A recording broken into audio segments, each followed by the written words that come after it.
Hello guys, welcome to the channel. Here analysis has no end. तो चलिए देखते हैं कल मार्केट किस तरीके से मूव कर सकता है। अगर हम डेली टाइम फ्रेम में आज चल के देखेंगे तो एक प्रॉफिट बुकिंग के कैंडल और एक ग्रीन कलर के कैंडल का मैं वेट कर रहा था काफ़ी अच्छे ढंग से। बैंक निफ्टी तो बिल्कुल डिट्टो टाइप में फॉलो हुआ है, मतलब सॉरी, डिट्टो टाइप में फॉलो किया है। तो फिलहाल अगर मार्केट को करंटली डायरेक्शन में देखेंगे तो अभी कुछ भी नहीं हो रहा है। एक पॉज हमें देखने को मिल रहा है, थोड़ा बहुत प्रॉफिट बुकिंग है। अभी ये रेजिस्टेंस थोड़ा सा पेंडिंग है इन दिस जोन, ये सारे रेजिस्टेंस है अभी, क्योंकि यहाँ पे से एक बड़ा सेलिंग कैंडल बना है, यानी कि बिग प्लेयर ने यहाँ पर एक सेल किया हुआ है। हो सकता है कि ये सेलिंग का कैंडल यहाँ पे एक बार रेजिस्टेंस की तरह एक्ट करे और हमें नेगेटिव देखने को मिले। हालांकि जिस वे में ये ऊपर गया हुआ है उस वे में ना ज़्यादा कुछ इसमें सेलिंग का स्कोप दिख रहा है ना बाइंग। तो अभी हम क्या कर सकते हैं आने वाले टाइम में, अगर हम नीचे की तरफ को देखेंगे तो हमें एक क्लियर दिख रहा होगा कि मार्केट ने लो लगाया हुआ है 24,400 के आसपास। अगर in this case market flat खुलता है तो मैं थोड़ा सा वेट करूँगा, क्या पता है यहाँ से हमें थोड़ा सा और पुल बैक देखने को मिल जाए। मैं इसलिए ऐसा क्यों कह रहा हूँ, क्योंकि ना काफ़ी टाइम से प्रॉफिट बुकिंग नहीं आई है। ठीक है, हो सकता है कि मार्केट ये ब्रेक डाउन रीजन को एक बार टेस्ट करे, उसके बाद कहीं पे जाकर एक डोजी टाइप कैंडल ना क्लोज कर दे। डोजी टाइप तो थोड़ा सा मुझे कंफ्यूजिंग लग रहा है। हो सकता है मार्केट कल डोजी टाइप में क्लोज दे। ऐसा मैं क्यों कह रहा हूँ पता, क्योंकि जब भी ये रेजिस्टेंस हिट होंगे ना तो एक बार सेल प्रेशर आएगा। अगर ये बायर्स इतने स्ट्रांग होंगे तो यहाँ से फिर एक और बाइंग उठेगी, फिर ये जाके समवेयर बीच में क्लोज कर देगा अगर इन दिस केस फ्लैट खुलता है।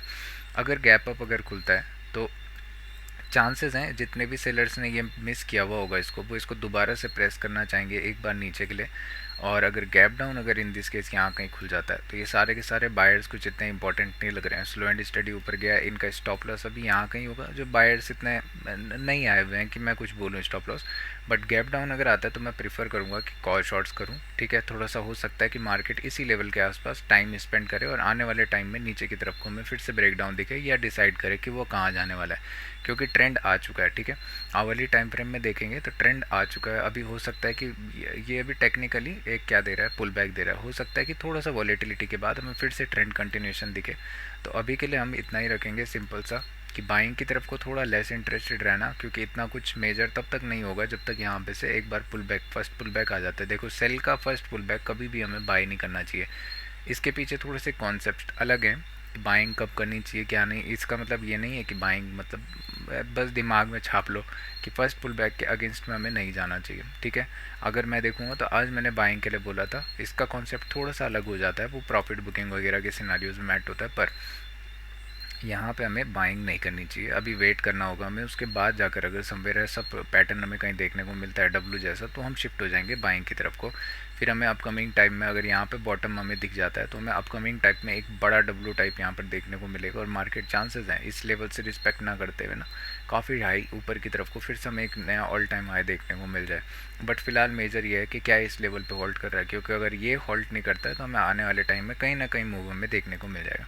बैंक निफ्टी को अगर हम देखेंगे तो देखना, इसका एनालिसिस एक बार प्रीवियस वीडियो में जाकर मैंने कहा था कि अगर ये फ्लैट इन दिस केस खुलता है तो चांसेस हैं ये ऊपर जाएगा, ट्राई करेगा कि ये स्विंग के ऊपर जाए। अभी गया नहीं है, यानी कि इसका टारगेट अभी आया नहीं है, तो ये हमें थोड़ा सा पॉजिटिव दिख रहा है। अनलेस एंड अनटिल कुछ गैप डाउन खुल के क्या हो कि इस कैंडल को ऑलमोस्ट इनगल्फ कर दिया जाए। ठीक है, यहाँ पे क्या होगा, अगर फ्लैट खुलता है इन दिस रीजन तो मैं एक अटेम्प्ट करूँगा कि मार्केट क्या है इस रीजन के ऊपर जाकर एक बार क्लोज देने की ट्राई करेगा। तो बायर्स हो सकता है कि थोड़े स्लो एंड स्टडी ऊपर की तरफ को पुश करें, अनलेस एंड अनटिल जब तक ये लेवल हमें टेस्ट होता हुआ ना दिख जाए। यहाँ पे 55 300 54 250 ये रीजन पे मार्केट आ सकता है। ठीक है, उसके बाद अगर हम देखेंगे यहाँ पर एक ट्रेंड लाइन तो थी, पर फाइन काफ़ी मार्केट ने मोमेंटम किया। ठीक है, रेजिस्टेंस वगैरह तो नहीं बोलूँगा इतना, रेजिस्टेंस ही मान लो हिट करते हुए मार्केट थोड़ा सा स्लो एंड स्टेडी डाउन गया, एक पुल बैक देना चाहा फिर नीचे गया। अभी क्या किया है, बायर्स की तरफ को प्राइस एक्शन हमें शिफ्ट होते हुए दिख रहा है।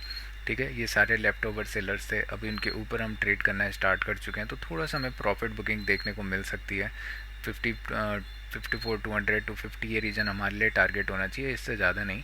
उसके बाद अगर देखेंगे गैप अप अगर खुलता है इन दिस रीजन तो थोड़ा सा मैं वरिड रहूँगा, क्योंकि मतलब यहाँ पर एक रेंज टाइप हो सकता है कि फॉर्म हो जाए आने वाले टाइम में, हमें यही रेंज देखने को मिले। तो गैप अप मैं ज़्यादा प्रीफर तो नहीं करूँगा। गैप डाउन अगर इन दिस केस देखेंगे, मान लो 53 800 के समवेयर इसी पॉइंट पर अगर कहीं खुलता है तो मैं चांसेस है एक और बार नेगेटिव देखूँगा।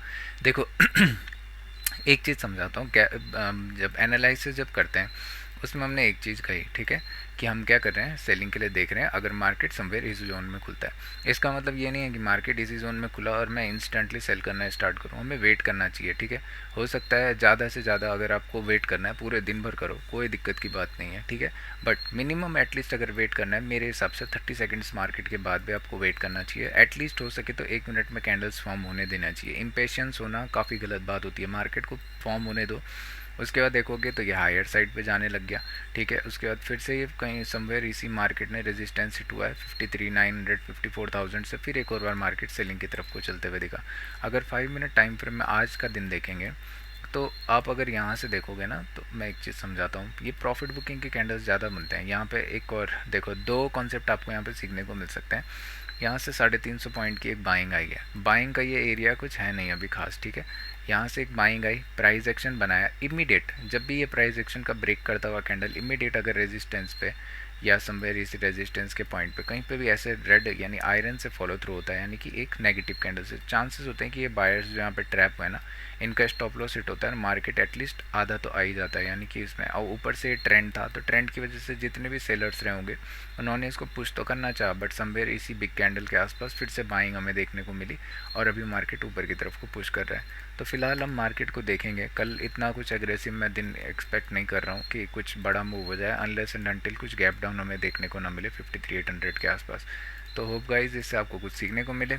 Have a nice day, have a nice trading session. अगर कुछ क्वेश्चंस है तो कमेंट सेक्शन में कीजिए, अभी कोई देखने वाला तो फिलहाल नहीं है, बट एट द होप अगर कोई फ्यूचर में देखता है तो, क्योंकि अच्छा है अपना एनालिसिस करो, टिप्स के अकॉर्डिंग में मत चलो, ठीक है। मैं देखो कितना सिंपल सा एनालिसिस करता हूँ, ठीक है, उसी के बेस पे ट्रेड करना स्टार्ट करो, सिंपल, हर चीज़ सिंप्लिसिटी से हो जाती है, क्यों फालतू किसी के पीछे घूमना है। Okay, so thank you so much, have a nice day, ये मैं बोल चुका हूँ, and thank you so much.